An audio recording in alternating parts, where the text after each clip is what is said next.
পৃথিবীতে মানুষ হচ্ছে সবচেয়ে ধ্বংসাত্মক প্রাণী। আবার এই মানুষই পৃথিবীকে এত সুন্দর করে সাজিয়েছে এবং সুন্দর করে সুগঠিত করে এই পৃথিবীকে চলমান প্রক্রিয়ার মাধ্যমে চালিয়ে নিয়ে যাচ্ছে। ঠিক এমনই একটা দৃশ্য আপনাদের সামনে এখন উপস্থাপন করছি, যে দৃশ্যটি মানুষের তৈরি। প্রাকৃতিকভাবে এই নদীর পাড়টি ভেঙে যাওয়ার পরবর্তী সময়ে মানুষের সৃষ্ট, মানুষের প্রচেষ্টায় আজকে এই পাড়টা তৈরি হয়েছে বিশাল একটা পর্যটক স্পটের মতো। বলতে গেলে এই নদীটি কালীগঙ্গা নদী।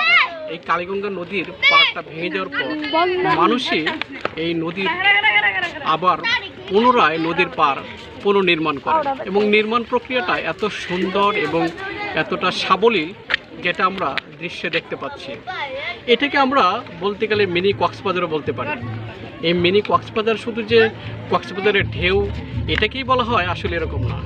যেখানে মানুষ এসে এক বিন্দু স্বস্তির নিঃশ্বাস ফেলতে পারে, একটুখানি ভালোবাসার প্লেস হিসেবে নিজেকে উপস্থাপন করতে পারে, সেই জায়গাটা আমরা আজকে দেখতে পাচ্ছি কালীগঙ্গা নদীর পাড়ে তরা ব্রিজের ঠিক পাশেই।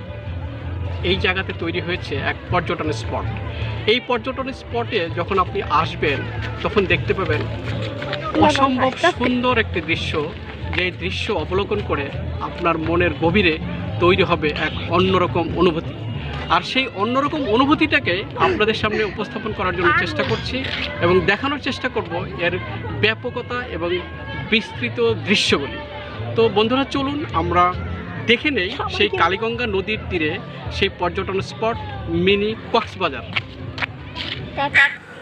বাংলাদেশের প্রাণকেন্দ্র ঢাকা শহর থেকে মাত্র 65 কিলোমিটার দূরে এই কালীগঙ্গা নদীর তীরে তৈরি হয়েছে এই পর্যটন স্পট মিনি কক্সবাজার। আসলে এটা মিনি কক্সবাজার বললেও ভুল হবে। কক্সবাজারের মতো হয়তোবা কিছুটা অংশ, তবে আসলে কক্সবাজার নয়। কক্সবাজার না হলেও এখানকার স্থানীয় জনগণ তরা নদীর পাড় ঘেঁষা যে কালীগঙ্গা নদীর পাড়ে যেই বেড়িবাঁধটি তৈরি হচ্ছে বা যতটুকু তৈরি হয়েছে, এই বেড়িবাঁধটি তারা মিনি কক্সবাজার হিসেবে স্বীকৃতি দিচ্ছে।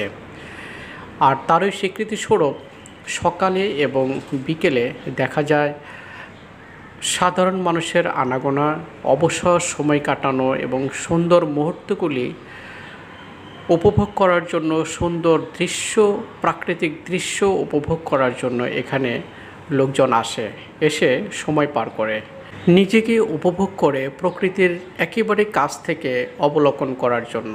এখানে আসলে আপনি তেমন কোনো খাবারের ব্যবস্থা বর্তমান সময়ে দেখতে পাবেন না, যেহেতু জায়গাটা সবেমাত্র পর্যটন স্পট হিসেবে তৈরি করা হচ্ছে। এখানে আসলে প্রধান যে আকর্ষণ, সে আকর্ষণটা হচ্ছে আপনি একেবারে নদীর তলায় যেতে পারেন পায়ে হেঁটে, এবং এই বেড়িবাঁধের উপর দিয়েই আপনি চাইলে হাঁটতে পারবেন, আবার সিঁড়ি বেয়ে চাইলে নিচেও নামতে পারবেন।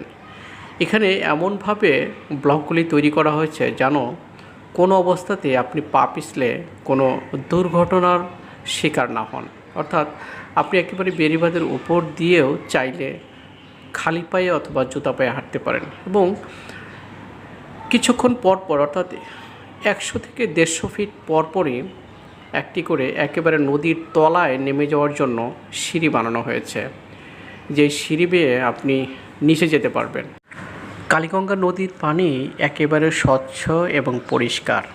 এখানে ইন্ডাস্ট্রিয়াল হার্মফুল কেমিক্যাল মিশ্রিত হয়নি। এই পরিষ্কার স্বচ্ছ পানিতে আপনি চাইলে নিজের শরীরটাকে একটু শীতল করে নিতে পারেন, অর্থাৎ আপনি চাইলে এখানে গোসল করতে পারেন। একেবারে সুন্দর, নির্মল এবং প্রাকৃতিক পরিবেশে সেই ছোটোবেলার দৃশ্য। চাইলে আপনি সাঁতারও কাটতে পারেন।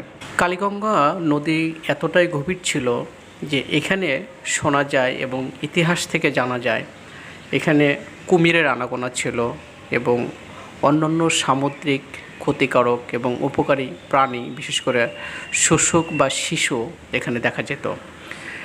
এই নদীটা কতটাই গভীর আর কতটা গুরুত্বপূর্ণ ছিল তার প্রমাণ পাওয়া যায় ত্বরা ব্রিজ দেখে।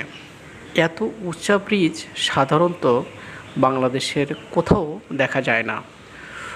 এই এত উঁচু ব্রিজ হওয়ার প্রধান কারণটা হচ্ছে এই নদী দিয়ে একসময় বড় বড় জাহাজ এবং শিপ চলাচল করত। ভরা বন্যার মৌসুমে এখান দিয়ে বিভিন্ন ধরনের জাহাজ চলাচল করত। এখানে একসময় ফেরিঘাট ছিল।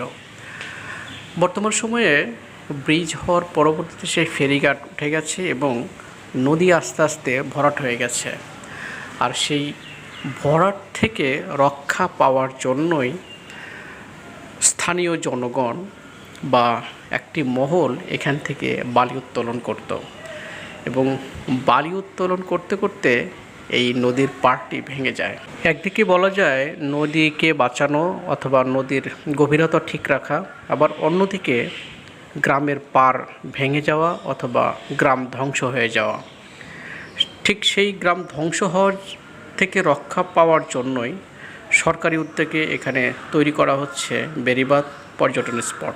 বন্ধুরা, আমরা আয়োজনের একেবারে শেষ পর্যায়ে চলে এসেছি।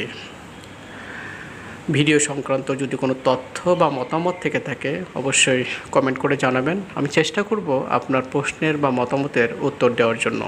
বন্ধুরা, মানিকগঞ্জ জেলার ত্বরা ব্রিজের কালীগঙ্গা নদীর বেড়িবাঁধ থেকে আমি আনোয়ার আজকের মতো বিদায় নিচ্ছি।